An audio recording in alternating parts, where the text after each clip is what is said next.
എല്ലാവർക്കും good morning. ഇന്ന് ഒരു ടൊമാറ്റോ റൈസ് ഉണ്ടാക്കാമെന്ന് വിചാരിച്ചു കേട്ടോ.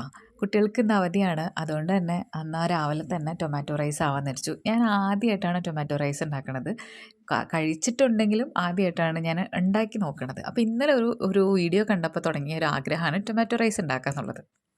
ഞാനിവിടെ ടൊമാറ്റോ റൈസ് ഉണ്ടാക്കാനായിട്ട് ഉപയോഗിച്ചിരിക്കുന്നത് പൊന്നി റൈസാണ് കേട്ടോ. ഇതൊക്കെ ഞാൻ നാട്ടിൽ പോയിട്ട് വരുമ്പോൾ കൊണ്ടുവരുന്നതാണ്. അപ്പോൾ പൊന്നി അരി നമ്മൾ ഉപ്പിട്ട് വേവിച്ച് മാറ്റി വെക്കുക എന്നുള്ളതാണ് ഏറ്റവും ആദ്യത്തെ കാര്യം. അത് കഴിഞ്ഞിട്ട് നമ്മൾ ഒരു പാൻ അടുപ്പത്ത് വെക്കുക.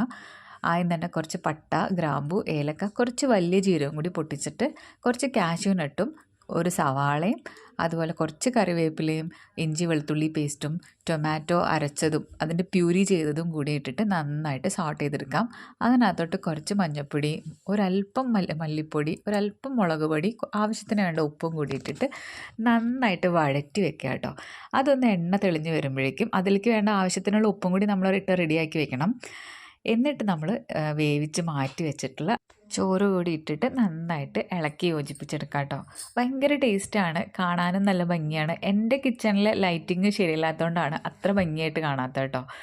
അപ്പോൾ അതുകൊണ്ട് തന്നെ നല്ല ഭംഗിയായിരുന്നു, കഴിക്കാനും ഭയങ്കര ടേസ്റ്റാണ്. അപ്പോൾ ഞാനിതിന് കോമ്പിനേഷനായിട്ട് ഇവിടെ മുട്ട പൊരിച്ചതാണ് ഉണ്ടാക്കുന്നത്. പൊതുവേ തമിഴ്നാട്ടിലൊക്കെ നമ്മൾ ഉരുളക്കിഴങ്ങ് വറുവലും ടൊമാറ്റോ റൈസൊക്കെയാണ് കഴിക്കുക. അപ്പം നമ്മളിവിടെ ഇന്ന് ടൊമാറ്റോ റൈസും മുട്ട പൊരിച്ചതും കൂടിയിട്ടാണ് രാവിലത്തെ ബ്രേക്ക്ഫാസ്റ്റിന് ഉണ്ടാക്കിയത്. നല്ല അടിപൊളി കോമ്പിനേഷനാണ് കേട്ടോ. എല്ലാവരും ഒന്ന് ട്രൈ ചെയ്ത് നോക്കണേ. എല്ലാവർക്കും ഇഷ്ടപ്പെടും. നമുക്ക് വെറൈറ്റി ആയിട്ട് കഴിക്കാൻ പറ്റുന്ന ഒരു നല്ല ചോറ്.